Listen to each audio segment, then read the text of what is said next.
तो दोस्तों जियो फाइनेंस ने अपने क्वार्टर टू के नंबर को डिस्क्लोज कर दिया है। तो चलिए देखते हैं क्या है क्वार्टर टू के नंबर्स के अंदर डाटा क्रॉस में दिया गया है। तो देखिए पिछले क्वार्टर की बात करते हैं तो पिछले क्वार्टर में कंपनी 612 करोड़ का रेवेन्यू जनरेट की थी ऑपरेशन के थ्रू, पिछले साल 693 करोड़ के आसपास, जबकि अभी देखें तो बढ़ के 981 करोड़ आपको जाता हुआ देखने को मिला। तो साल दर साल जाते हैं तो साल दर साल कंपनी के रेवेन्यू के अंदर एक अच्छी खासी तेजी आपको देखने को मिल रही है। लगभग बोल सकते हैं 40% के आसपास, 40 से 42% के आसपास की तेजी आपको देखने को मिली। जबकि क्वार्टरली बेस पे जाते हैं तो क्वार्टरली बेस पे और बड़ी तेजी आपको देखने को मिल रही है।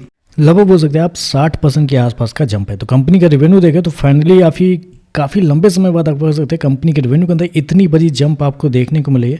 तो रेवेन्यू बहुत शानदार आपको देखने को मिला है। कंपनी ने शो किया 981 करोड़ का रेवेन्यू इस क्वार्टर में, जबकि मार्केट का अनुमान था कि थोड़ा बेहतर रेवेन्यू होगा, 840 करोड़ के आसपास आता हुआ देखने को मिलेगा। लेकिन यहाँ पे देखें तो उम्मीद से बेहतर कंपनी के रेवेन्यू आपको जाते हुए देखने को मिल रहा है। खर्चे की बात कर लेते हैं, लेकिन उससे पहले कंपनी के इंटरेस्ट इनकम को भी देख लेते हैं। तो देखिए पिछले क्वार्टर में कंपनी 362 करोड़ जनरेट की थी, पिछले साल 204 करोड़, अभी देखें तो बढ़ के 392 करोड़ आपको देखने को मिले। तो इंटरेस्ट इनकम देखें तो आपको साल दर साल क्वार्टर बढ़ते हुए देखने को मिल रहा है।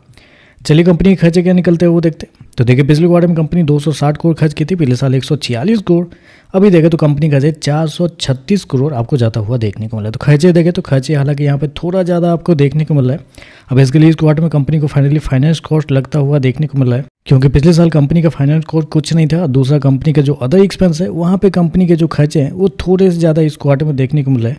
साल दर साल 3 गुना है, क्वार्टरली बेस पर डबल से ज़्यादा देखने को मिला है। तो अदर एक्सपेंस आप कर सकते हैं थोड़ा ज़्यादा इस क्वार्टर में देखने को मिल रहा है स्पेशली।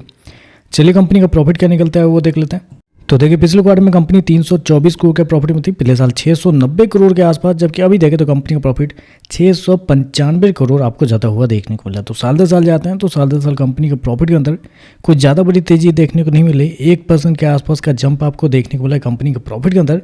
क्वार्टरली बेस पे जाते हैं तो क्वार्टरली बेस पे कंपनी का प्रॉफिट डबल से भी ज़्यादा देखने को मिल रहा है। तो कंपनी का प्रॉफिट देखें तो साल दर साल कुछ खास नहीं है, लेकिन क्वार्टरली बेस पे एक बड़ा जंप आपको देखने को मिला है। लेकिन बेसिकली विश्वास मानिए, मार्केट का मानना था कि शायद कंपनी का जो प्रॉफिट है वो इस क्वार्टर में थोड़ा बहुत गिरता हुआ देखने को मिल सकता है। कंपनी ने 695 करोड़ का प्रॉफिट इस क्वार्टर में शो किया है, जबकि मार्केट का अनुमान था लगभग 550 से 580 करोड़ के आसपास। तो यहाँ पे देखें तो मार्केट का अनुमान से बेहतर कंपनी का प्रॉफिट आपको देखने को मिल रहा है।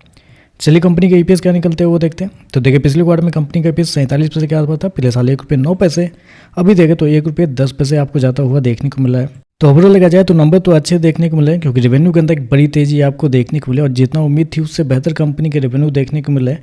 प्रॉफिट हालांकि उतना नहीं बढ़े हैं, क्योंकि कंपनी के मार्जिन आपको गिरते हुए देखने को मिले साल दर साल, लेकिन मार्केट को उम्मीद भी थी कि कंपनी का प्रॉफिट इस क्वार्टर में गिरते हुए देखने को मिल सकता है, लेकिन यहाँ तो 1% बढ़ता हुआ देखने को मिल रहा है। तो ओवरऑल देखें तो नंबर पॉजिटिव ही आपको देखने को मिल रहा है। लेकिन बेसिकली क्या होता है कि जियो फाइनेंस के रिजल्ट आने के बाद कभी शेयर बढ़ता ही नहीं है, मतलब आप कह सकते हैं 1 से 2% में ही घूमता हुआ देखने को मिलता है हमेशा। तो देखते हैं इस पर कैसा रिएक्शन आपको देखने को मिलता है। आज के लिए बस इतना ही। वीडियो पसंद आए तो लाइक कीजिएगा, साथ में साथ चैनल को सब्सक्राइब जरूर कीजिएगा। धन्यवाद।